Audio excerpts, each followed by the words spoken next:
ko a lokacin mulkin sojoji ne a ƙasar nan, in ba incidences aka samu na coup attempt ba ko kuma na coup ba, wato ba karamin wato laifi ba ne, ba karamin wato feluwa na gwamnati ba ne ka ji a ce an samu irin wannan incidents a cewa na harbi a cikin fadan gwamnatin tarayya.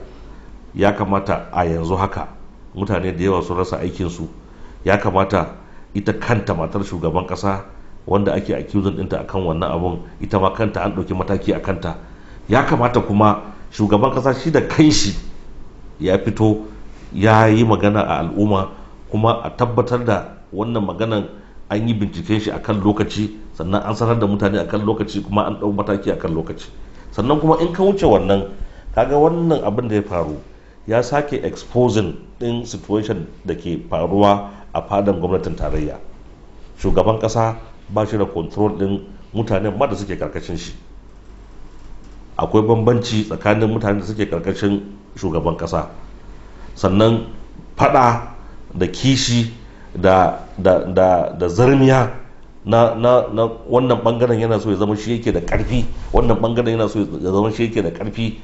Wannan duk abin da yake faruwa duk abu ne wanda ya shafi maslahansu na duniya, abu ne wanda ya shafi burinsu na duniya, abu ne wanda ya shafi kowaye ta bangaren ita matar shugaban kasa, ta bangaren su Tunde ne ko Malam Mamman Daura, kowa yana so ya zama cewa shi yake juya akalan shugaban kasa.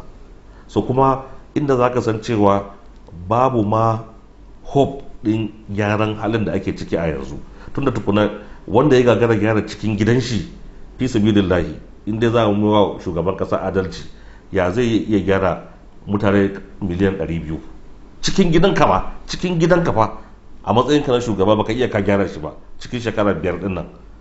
Ai wannan abin ba shi bane na farko.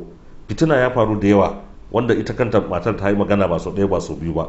Sannan su ma wancan bangaren yar gidan Malam Mamman ta yi magana, mutane sun yi magana.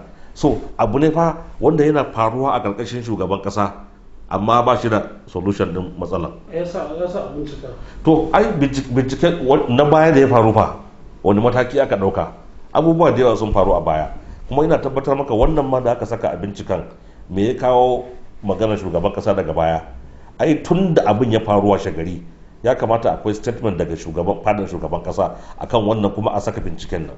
Amma don kaga maganganu sun yawa, kaga criticism sun yawa, sannan ka ce wa bincika irin binciken Najeriya wanda shikenan kwana biyu an manta da magana, an watsar da abin kenan, me kai? Ba kai komai ba.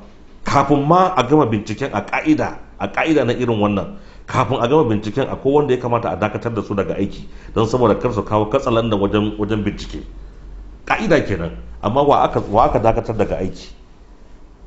An ɗauki mataki akan shi wannan yaron Tunde, an ɗauki mataki akan ita first lady, balantana kuma su mukarraban su securities da suke tattare da su. Ba wani matakin da aka ɗauka tukuna sofa, in ba wanda ake cewa wai an kama su abin nan masu tsaron ita first lady din ba. Shine abin da kawai sofa aka yi. So wato al'amari ne wanda ya riga ya kwaci bai gaba ɗaya, kuma ya riga ya lalace.